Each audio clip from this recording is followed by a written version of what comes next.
अध्याय 10. श्री गणेशाय नमा. गाठी होते पूर्व पुण्य म्हणून पावलो नर जन्म, याचे सार्थक उत्तम करणे उचित आपण. ऐसा मनी करून विचार आरंभिले स्वामी चरित्र, ते शेवटासी नेणार स्वामी समर्थ असती पै. हावेरी नामक ग्रामी यजुर्वेदी गृहस्थाश्रमे बाळप्पा नामे द्विज कोणी राहत होते आनंदे. संपत्ती आणि संतती अनुकूल सर्व तयाप्रती सावकारी सराफी करती. जनी वागती प्रतिष्ठित 30 वर्षाचे वय झाले, संसारात उमगले. सद्गुरु सेवेचे दिवस आले, मनी पालटली तयाची, तरी संसारी वर्तती तरी मनी नाही शांती. योग्य सद्गुरु आपणाप्रती कोठे आता भेटेल. पंचपक्वाने सुवर्ण ताटी भरून आपणा पुढे येते. पाहून या स्वप्नी ऐशा गोष्टी उल्हासले मानस. तत्काळ केला निर्धार, सोडावे सर्व गरदार. माया पाश दृढंतर विवेक शस्त्रे तोडावा. सोलापुरी काम आम्हासी ऐसे सांगून सर्वत्राशी निघाले सद्गुरु.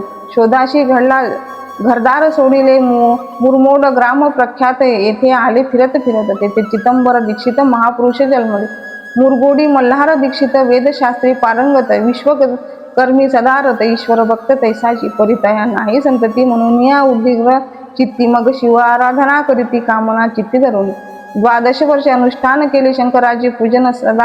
सदाशिव प्रसन्न होऊन वर देतच देतयाशी. तुझी भक्ती पाहून संतुष्ट झाले माझे मन. मीच तुझा पुत्र होईन भरोसा पूर्ण असावा. ऐकून या वराशी आनंदले मानसी. वार्ता सांगता कांतेशी, तेही चित्ती संतोषली. नवमास भरता पूर्ण कांता प्रसवले. पुत्ररत्न मल्हार दिशिती आनंदन संस्कार केले तया यथाविधी. चिदंबर नामाभिधान ठेविले तया लागून. शुक्ल पक्षीय सशीत समान बाळ वाढू लागले. पुढे केले मौजी बंधन. वेदशास्त्री झाले निपुण. निकुटी शिक्षा व्याकरण काव्यग्रंथ पडविले. एकदा यजमानाने घरी व्रत होते गजगौरी. चिदंबर तया अवसरी पूजे लागी आणले.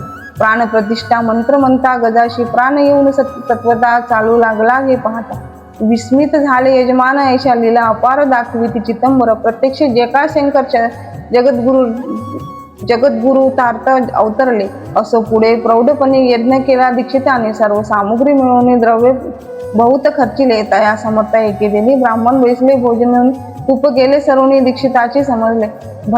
जले भरले होते घट तयाशी. लाविता अमृत असते द्रुत झाले समस्त. आश्चर्य करीती सर्वजन. तेव्हा पुणे शहरा माझे पेशवे होते राव माझे. एके समयी ते सहजी दर्शनात पातले. अन्यायाने राज्य करीत दुसऱ्याचे द्रव्य हरित.